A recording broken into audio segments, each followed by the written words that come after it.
Eğer zamanı biraz geriye alabilseydik, en güzel çizgi filmlerden biri olan Çıplak Ayıları ve onun döneminde çıkan birçok güzel çizgi filmi görebilirdik. Tarihleri Cartoon Network'ün henüz düşüşe geçmediği zamanlar olan 2015 yılına götürelim. Kafadar Ayılar veya diğer bir adıyla Çıplak Ayılar hikayesinin derin bir altyapısıyla inşa edildiğini söylemem gerek. Her bir ayının arka planında birbirlerini nasıl bulduklarını ve aynı tür olmasalar bile kardeş gibi sıkı sıkıya bağlı olmalarına neden olan olaylar yer alıyor.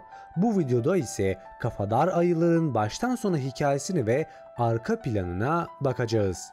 Boz Ayı'nın geçmişi hakkında pek bir şey bilinmiyor.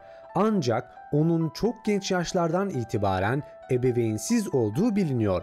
Anne ve babasına ne olduğu ya da kim oldukları bilinmiyor. İlk kez Burrito adlı bölümün başlangıcı ve sonundaki bir geriye dönüş sahnesinde tek başına görülmüştü. O bölümde çok genç bir yavruyken yağmur fırtınası sırasında büyük bir ağaca sıkışıp kaldığı gösteriliyor. Boz Ayı korkudan yüksek sesle ağlıyor. Ağacın etrafı polis arabaları, itfaiye araçları ve muhtemelen 911 arayan seyircilerle çevrili. Yetkililer yavruyu güvenli bir şekilde indirmek için acele ediyor. İtfaiyeciler içlerinden birini ayıyı alması için göndermeden önce hızla hazırlık yapmakta. İtfaiyeci ağlayan ayıya ulaştığında onu tutması için elini uzatıyor. Onu sakinleştirmek biraz zaman alıyor ama bunu başardığında yavru ayı itfaiyecinin beline sıkı bir şekilde tutarak aşağı iner. Durum yatıştıktan ve her şey sakinleştikten sonra itfaiyeciler yavruyu güvenli bir yere götürmek için yola çıkar. Boz Ayı'nın hala onu kurtaran adamın bileğine sımsıkı tutmaktadır. Grizzly daha sonra bir TV ağı tarafından Kanadalı bir sitcom olan Family Troubles'ta rol almak üzere evlat edinilir. Dizideki rol arkadaşlarını gerçek ailesi olarak görmeye başlar. Ne yazık ki bu tek taraflıdır ama oyuncular buna uyum sağlar. Gösteriye yeni bir karakter olan kuzen Lorenzo eklenene kadar Grizzly hem ailesinin hem de reyting takıntılı yönetmenin dikkatini çekmek için rekabet etmek zorunda kalır. Zaman geçtikçe Grizzly gerçek bir aile bulabilmek için dünyaya gideceğini duyurur. Bu yönetmenin canını sıksa da canlı stüdyo izleyicilerinin onayı ve desteğiyle gerçekleşir. Filmdeki bir geriye dönüş sahnesinde Grizzly'nin gerçek bir ev ve aile arayışı içinde çıktığı yolculuk sırasında ayağı tren raylarına sıkışan ve ölmeye hazırlanan pandanın üzerine tam anlamıyla bastığı ortaya çıkıyor. Grizzly, tren onları ezmeden pandanın sıkıştığı yerden kurtulmasına yardım etmeye teklif etmiştir. Ancak buz ayısı yakınındaki bir ağaçta kendisi için kahvaltı hazırlarken neler olduğunu gördü ve yardımına koştu. Birlikte çalışarak Grizzly ve yeni arkadaşları bu karmaşadan tam zamanında kurtulmayı başarmışlardır. O anın heyecanı içinde Grizzly ömür boyu kardeş olmalarını ve böylece ekip çalışmasını sürdürerek ne olursa olsun birbirlerine bakabilmelerini önerdi. İlk başlarda pandanın kafası karışmıştı çünkü hiçbir şeye benzemiyorlardı.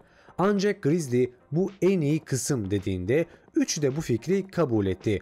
O zamandan beri tüm yavruluklarını dünyayı dolaşarak geçirdiler ve birlikte bir ev aradılar. Sonunda yetişkinlik yıllarının başında kalıcı evleri olarak yeniledikleri bir mağara buldular. Grizzly, sitcom günlerindeki bazı eski alışkanlıklarına geri döndü ve yerel toplumdaki herkesin onları kabul etmesi için ailesinin ünlü olması gerektiğini kafasına koydu. Bu hedefe ulaşmak için interneti kullanmaya başladı. Ancak kardeşlerine popülerlik kazandırmaya yönündeki yanlış girişimlerine rağmen iyi niyetli olduğu anlaşılmıştır. Sonunda kardeşlerinin olması gerektiği gibi ne olursa olsun üçünün bir arada olmasından dolayı mutludur. Benim en çok sevdiğim ayı buz ayısıdır. O yüzden bunun hikayesi bana daha yakın arkadaşlar. Yuri ve Ayı adlı bölümde buz ayısının bir av köpeği sürüsünden kaçarken çadırını tutunan direklerden birine çarptıktan sonra Yuri adında bir adamla tanışana kadar Kuzey Kutbu'nda yalnız yaşadığı gösterilmiştir. Bu nedenle buz ayısı Yuri ile birlikte büyümüş ve onun asistanı olarak yemek pişirmeyi, balta kullanmayı, Rus alfabesini, coğrafyayı ve matematiği öğretmiştir.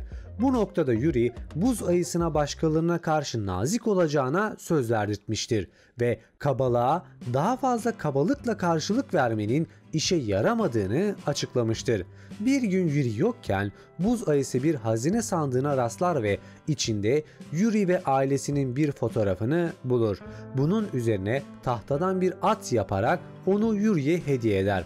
Ancak buz ayısı aile fotoğrafını bulup çerçevenin camını kırdığı için Yuri hayal kırıklığına uğrar ve ona dışarı çıkması için bağırır. Buz ayısı elinden geldiğince hızlı bir şekilde dışarı çıkar ve diğer adamların kurduğu tuzağa düşene kadar ağlamaya başlar. Yuri onu tuzaktan kurtarır ve buz ayısının durduğu yerin bir kısmını kesip baltayı bırakarak onu karadan uzaklaştırmak zorunda kalır. Buz ayısı Yuri'nin baltasını yanında bulana kadar depresyona girer. Buz ayısı gözyaşlarını siler ve öfkeyle baltayı kapar. Buzlu Geceler 2'de Yuri'nin resmini tanıdığı için buz ayısının geçmişini hatırlayan tek kişi olma özelliğini de sahiptir. Band of Outsiders'ta buz kütlesi sonunda İngiltere'ye doğru yola çıktığında buz ayısının yerel hayvanlar tarafından zorbalığa uğradığı, neredeyse bir arabanın çarptığı ve başlangıçta Yuri sandığı bir fırıncı tarafından kovalandığı görülür. Bir ara sokağa koşarak ağlar.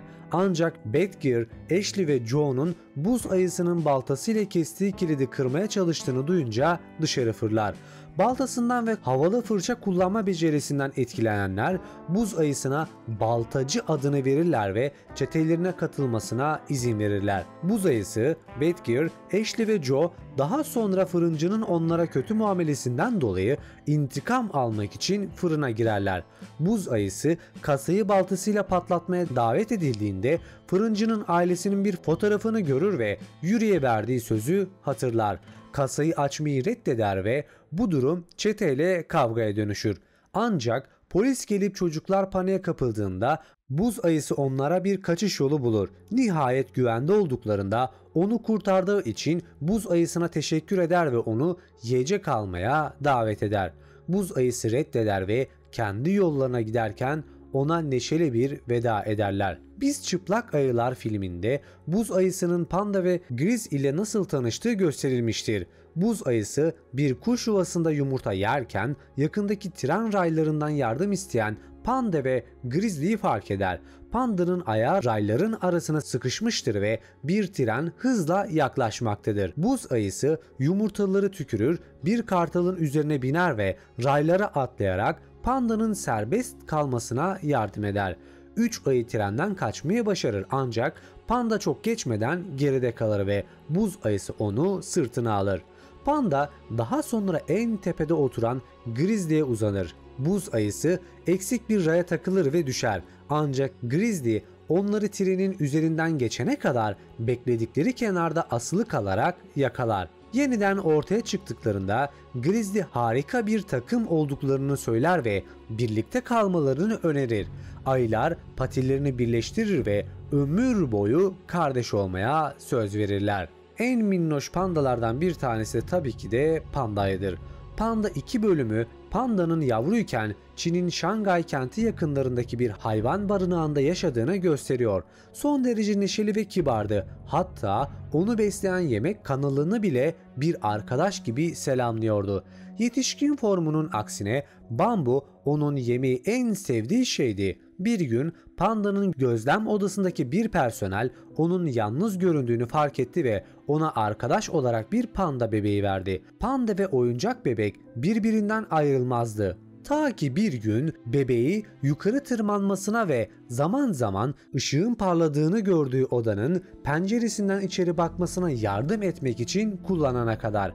Pencereden baktığında bir televizyon gördü ve tamamen büyülendi. Hemen ertesi gün sihirli kutunun harikalarını ona göstermesini izlemek için kaçtı. Ancak kapalıydı. Bu yüzden başka bir tane bulmaya gitti. Güvenlik kamera odasını buldu ama kamera görüntülerini gösteren televizyonlar onu çabuk sıktı. Bir süre dolaştıktan sonra kapının içine yerleştirilmiş bir pencerenin dışında bir ağaç gördü ve bu pencerenin başka bir sihirli kutu olduğunu düşündü. Ne yazık ki sığınak personeli onun kaçtığını fark etmişti ve panda açık bir pencere bulana kadar onu kovaladı. Özgürlüğüne atladı ama içi doldurulmuş arkadaşını geride bırakmak zorunda kaldı. Sığınak personeli aramaya devam ederken bambuyla dolu bir kamyonla kaçtı. Bunlardan herhangi birini hatırlayıp hatırlamadığı belli değildir. Bir süre sonra Grizzly ve buz ayısıyla tanışır ve artık yeminli kardeş olurlar. Böylelikle tüm ayıların tanışma ve arka plan hikayesini öğrenmiş olduk.